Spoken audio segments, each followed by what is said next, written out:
everybody. Howdy. Welcome to the first episode of Cosplay is a Community. My name is Jade Torres, and I'm the host.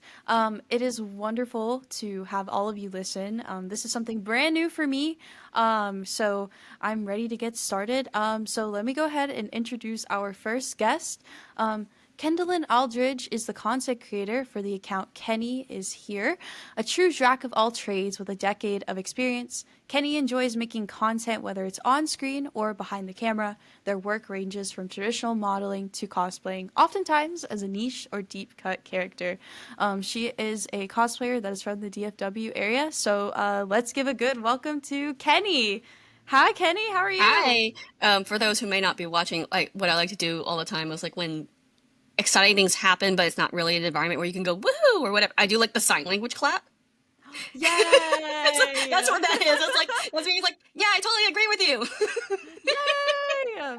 Well, thank you for being on the show today. I Yeah. really do appreciate you being here. We're just gonna ask a couple questions. We're just gonna have a conversation. So, about cosplay, which is like my favorite thing, one of my favorite things ever. I should hope so. Um, You're doing a whole podcast for. well, yes, right? Wouldn't that be awful? I mean, like, it's like I have no nothing. Like, I think it would be really funny to be like, I know nothing about cosplay, so that's why I'm doing this podcast. But could you imagine being like, I hate cosplay and I'm still doing this podcast? Right? Well, What reminds me, like I went to Curicon, and there's a moment in your life in events where you have to say like you don't know me like that, and so like as I was getting in, people were like, "Oh, are you also a cosplayer?" And keep in mind, I'm in full like female Zorro cosplay. And I looked at one guy and I was like, "No, just here." What gave you that idea? I'm just here at the convention. I'm like not I'm even not doing a anything cosplayer. important. Okay, anyways. Right? Well, so I guess let's just get started on like a basis. After reading your bio and talking to you for a little bit before the show, I was like just looking through stuff and I actually found out you started as a model before you even did cosplay. So like tell hmm me like how did you get started on that? So I don't know there's like a really good answer to that because I've always been like posing. Like I was one of the kids where like we saw a statue and like I would go and pose with that statue, right? And then around 10, 11, 12-ish, I got like I'm the generation that started off with like the point and shoot disposable Polaroid camera, right? The Kodak moment. Yeah. And then I actually had a transition from that to point and shoot Nikon, like the really skinny ones, and then I got a DSLR for my high school graduation, which I still use, by the way. And I just really like practicing with my own poses. Like I have pictures of like me as like a 14-year-old practicing poses on my bunk bed. Or me standing in my backyard. There's a post somewhere on my Instagram showing most of that where it's like, when I say I've been practicing models since I was 13, this is what I mean. Yeah. I remember too, like, I have like a similar experience, like whenever I was really young. Like my mom got me into like photo shoots and modeling and all of that too. So I was like, it's definitely like I guess an experience that other people have, like when you're just posing on your bed or like hmm stuff like that. So you've just been doing it like naturally since Yeah, you were a kid. my one of my catchphrases from this year has been like, I just have a lot of creative energy to burn. No, true. I feel that. um, But yeah, so whenever after you like got established like as a model and all of these things, like did you always just like nerd content and like nerdy stuff like before you even started Oh, I was cosplaying? a huge nerd before I started doing like cosplay content. Like, so kind of to mix back into the first question, I had my degree is arts and performance, and I took an acting class outside of that, and I just wasn't going anywhere. And it was a mixture of like my skill level, and also the teacher had some biases towards other students who were coming in after me. And when I asked her, "Hey, what can I do to improve?" she couldn't give me any notes. I was like, "Well, I guess this isn't working out." So I turned to modeling. Someone told me about like a TFP, which for those who don't know, that's trade for photos. It's a good way to start networking and making connections. And some people still do that now in the cosplay community, depending on what it is. But that's how I transitioned from that to the original modeling career I had for about 2 or 3 years, and that was just like a lot of photo walks and like photo workshops. That's what I really excelled in, and we did like some posed fashion shots, but not a whole lot because I didn't have an agency. But I was always a huge nerd prior to that, and towards the end of my original career, I was really trying to mix specifically special effects work with high fashion modeling. And my the not the advertisement community I was working with at the time, the company I was working, I remember I told them one thing, and they got me on the phone with another representative to see about shifting my stuff over there, and they told them a totally different thing, and I felt thrown under the bus, like, hey, that's not what we discussed at all. And there's like, well, and this was, keep in mind, this is like 2018, 2019, and that was like when before cosplaying, like cosplaying's always been a thing, right? But it wasn't until 2020 ish is until cosplay like came to the forefront of mainstream media. Yeah. At least in my experience. I'm sure if you were already steeped in that community, you saw it way more Oh, prior yeah. to. I But I've seen like studies about it. It's like when anime kind of got like more mainstream around like the early 2020 kind of like COVID area, like we see like a big spike in yeah, that because like like we type had of nothing else to content. do. Right. And more people like had like that creative expression or like wanting to like go along with that. But there's a point, like I think it's in one of the highlights of my Instagram stories. I want to say it might be projects where I had discussed possibly getting into cosplay, and I had asked a lot of questions, and I posted some of the answers I got, and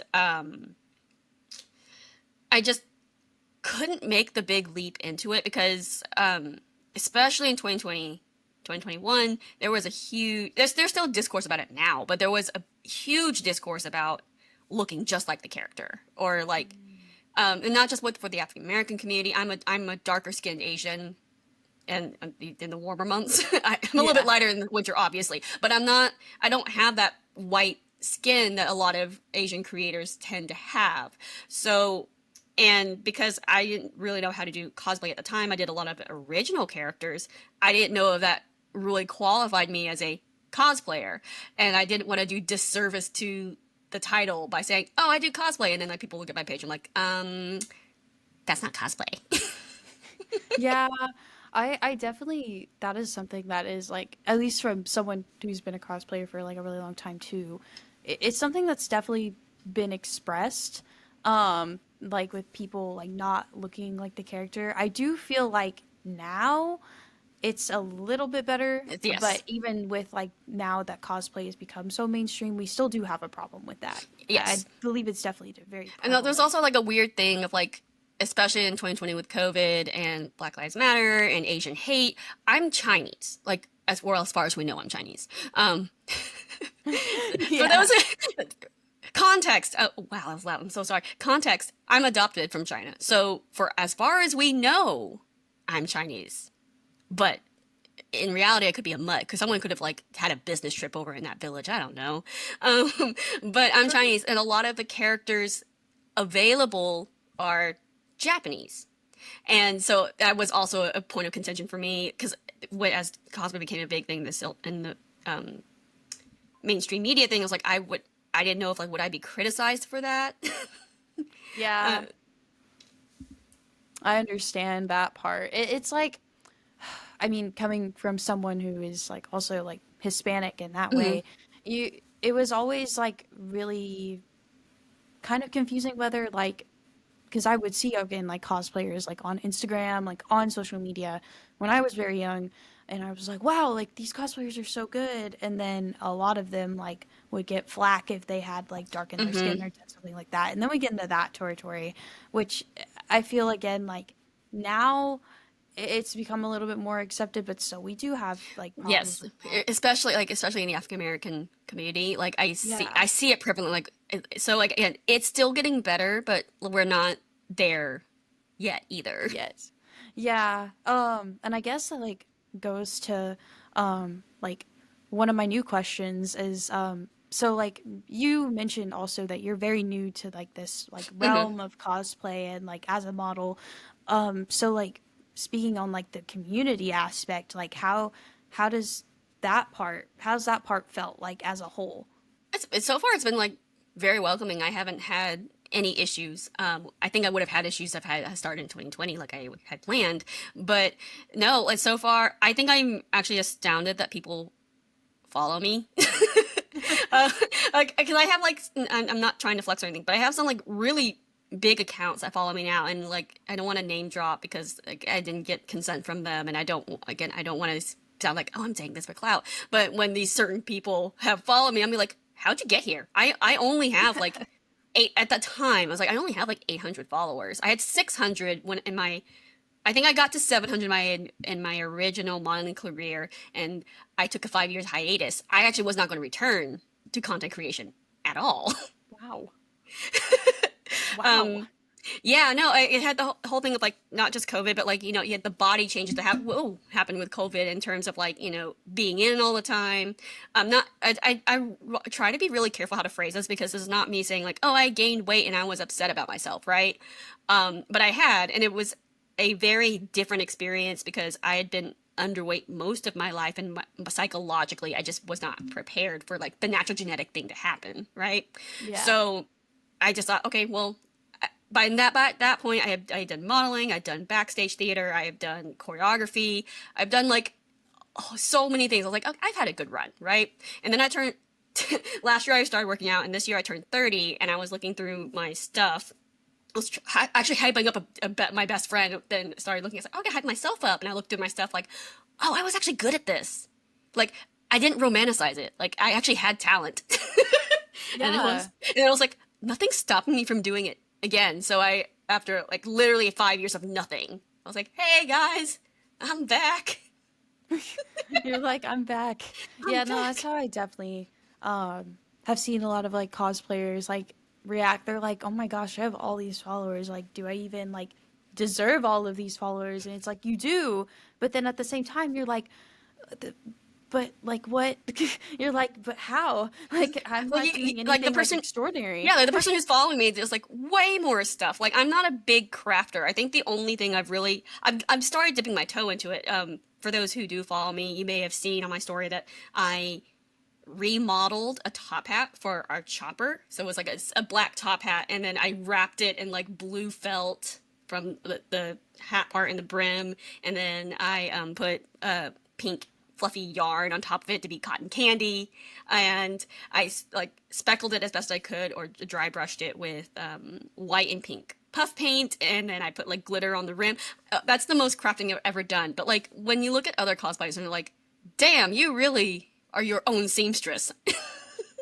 Yup. I'm why, like, why are you following me? like I always think too. It's like when you go to like the conventions and you see like all of the different crafters. Because I have friends who are like crazy crafters too, which will always also be on the show probably eventually. Um, but they're like crazy crafters, and Mhm. so you think like you going in, you're like, oh my gosh, like I need like to know how to sew. I need to know how to do Right. all these It things. becomes a weird competition, which, and like, I know in like the more toxic aspects of the community, it is. I try not to be, but it's, Yeah, you do end up comparing across, contrasting, unfortunately. That's just how human minds work. But yeah, I have to keep reminding myself, like, this is for fun. Like, if something comes out of it, great. But like, for the most part, this is a fun, creative outlet and a way to express myself. I'm not doing this for clout or for followers, really. Just do the yeah, best you can. and I think that's like a good like mindset to go into. So like talking about like niches, and we're going into like the crafting area, you know. Um, so I know like what are your like niches when it comes to cosplay? And by me like that is like I know you've done like a lot of media work. You do a lot of work like similar to like what I would do. So like how does that work like translate over into like the cosplay stuff that you do? Can you describe media work for me real quick? So like anything like with like photography, like Okay. with your special effects that you were talking about, like how does Oh, that stuff translate over into cosplay? I mean, it just kind of translates over as the aspects of the cosplay itself. Like when I in my original modeling career, and I still do this now. Like if I can't do something, I will gladly commission somebody, but I will also give them full credit. I also give them like full creative freedom. It's like even if what you do is different from my idea, I trust that you know better than me.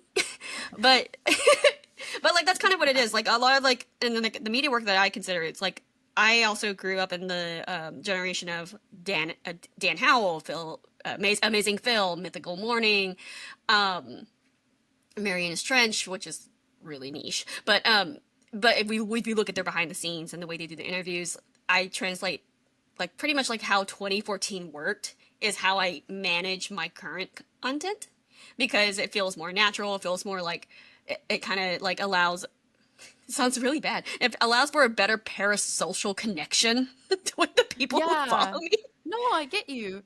It's like yeah, it's like you want to be like I get with the style of like Good Mythical Morning, like Dan and Phil, like you're kind of trying to like reach the audience still by being like very like personable, But like yeah, very it's close. for me. It's about like if I'm having fun, you guys are probably going to have fun, and like it's kind of like the way a musical works, where I had a teacher explain this really well. It's like a musical is a musical because a character feels an emotion so strongly they can't do anything else but sing, and that's kind of how I approach my content. I was like, I had so much doing this. The only thing I feel like was right in the moment was to produce this content and show you guys.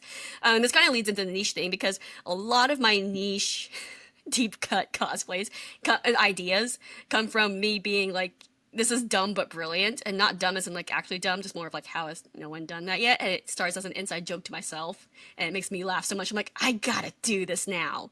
My favorite deep cut that I've done so far. So you know in Avatar: The Last Airbender, Yes.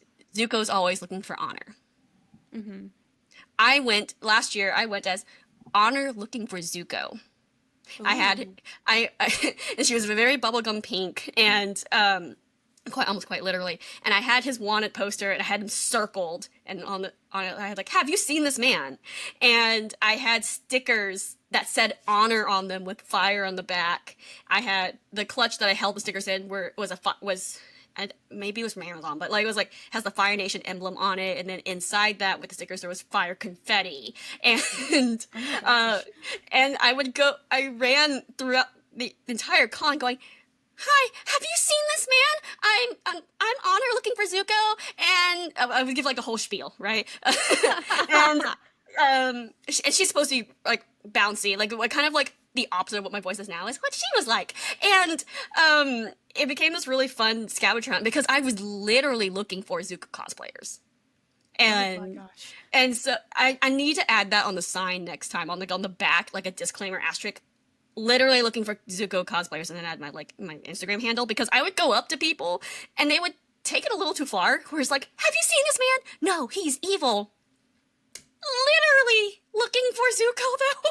Have you seen any Literally Zuko looking for cosplayers? Zuko. And they're like, oh no, I have. So like the first 2 or 3 hours of like Anime Frontier, there was an alleged Zuko. Because I'd be like, I think I saw a Zuko around. I'm like, do you think or you know? I think. Okay. But it was like there was an Azula, there was a Bolin, several the Dai Li, and an Appa. And finally, after like not 4 hours after the 2 hours, maybe like in total of the day, 4 hours. Finally, yes, it was confirmed. There was a Zuko somewhere in this convention. Oh my Um, gosh. see if I can. I'll give you his username later, so I'm not like trying Yeah. to did dead air of me like looking at my phone. But he and I were always on the opposite end of the convention because by the time I got to where he was, he had moved.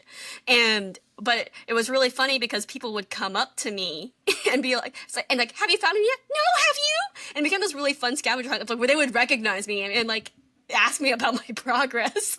Oh my And it gosh. actually happened. Like I got up the stairs and one of the women who I talked to earlier saw me. She's like, Honor, he's over there. I'm like, and I just I wish I had given her my phone, but I was really scared he was going to walk away. So I charged down the hallway going, Zuko! Oh my gosh. Okay, gave him an honor sticker. Oh Um, my gosh. but like, that's kind of like, it's a big example, but that's like one of the bigger niches. Because it sounds like when you say it out loud, it seems so obvious.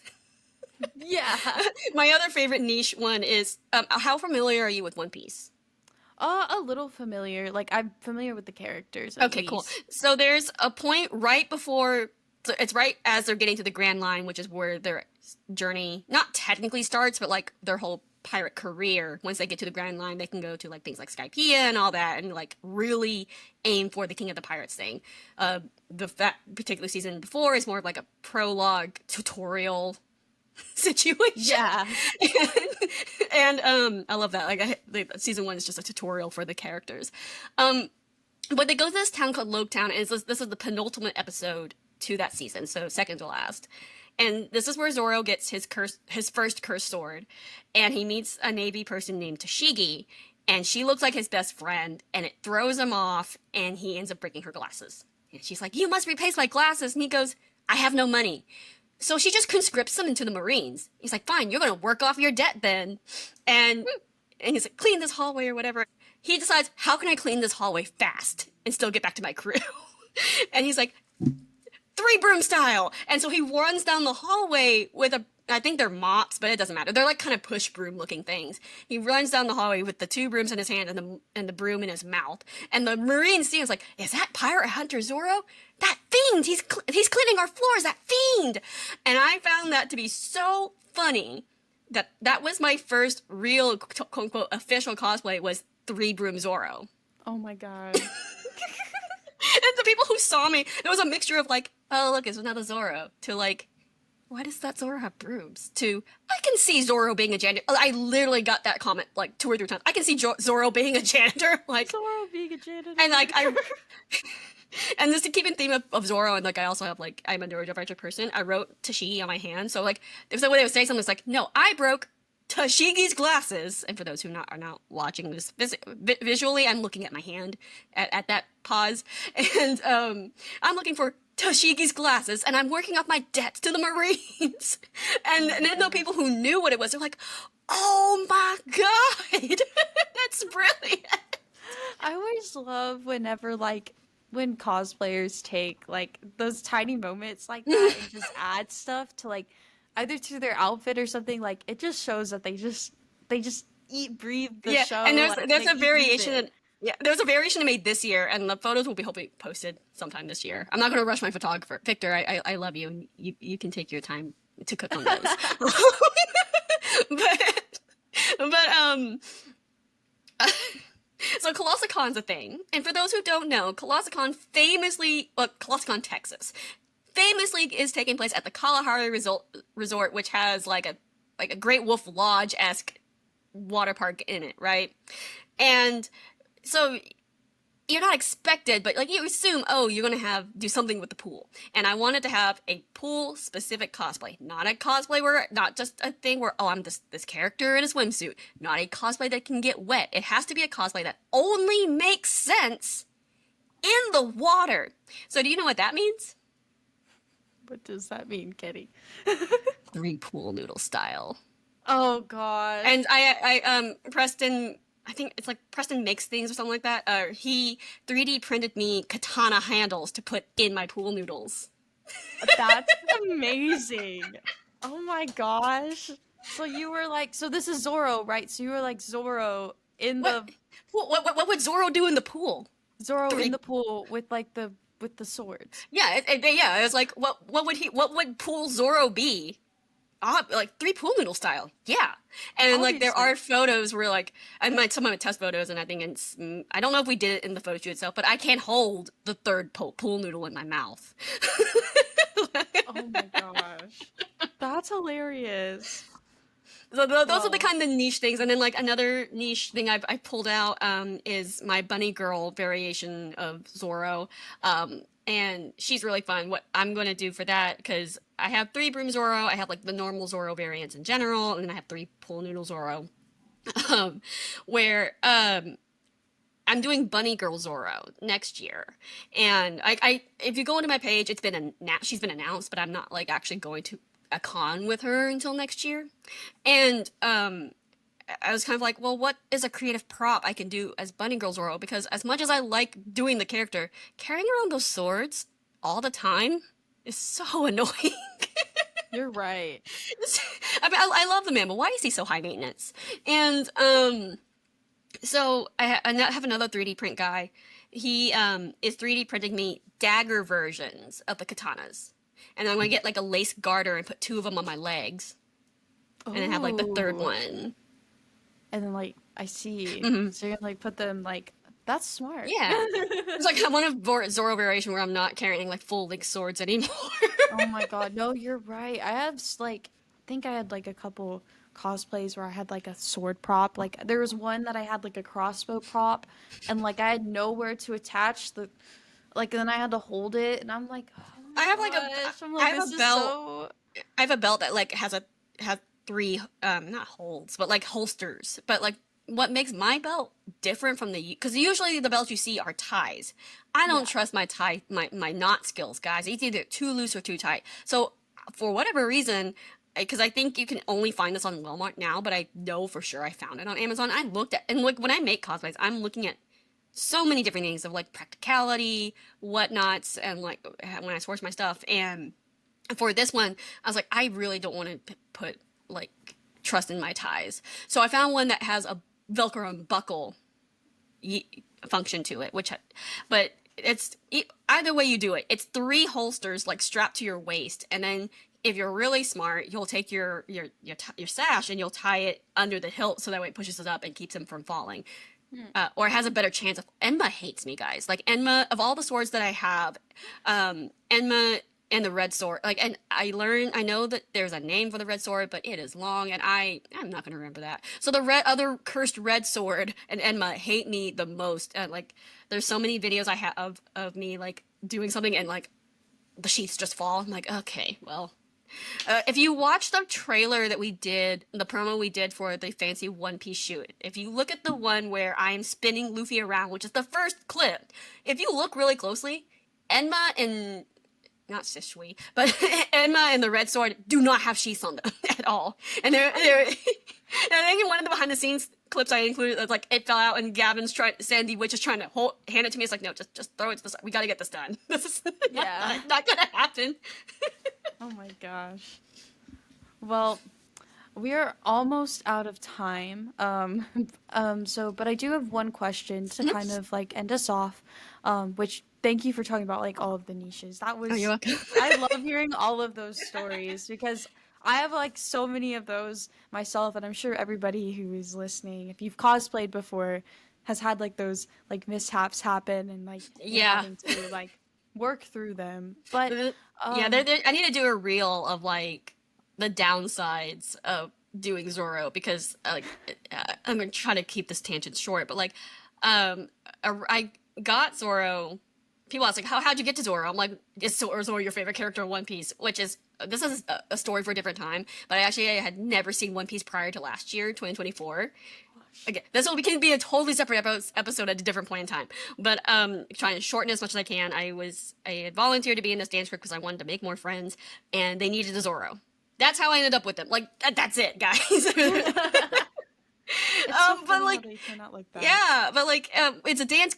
It was an idol dance group, and so when I started looking up, and it was specifically post time skip, and like I love the character designs in One Piece, guys, but why? Why put him in a belly warmer or like a corset, which is what I wear in Fancy Zoro, a belly warmer, a coat, and a sash?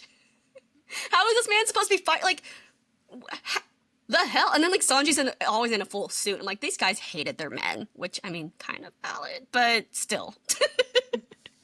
Yeah. Well, we're almost out of time, so I'm gonna ask one more question. Okay.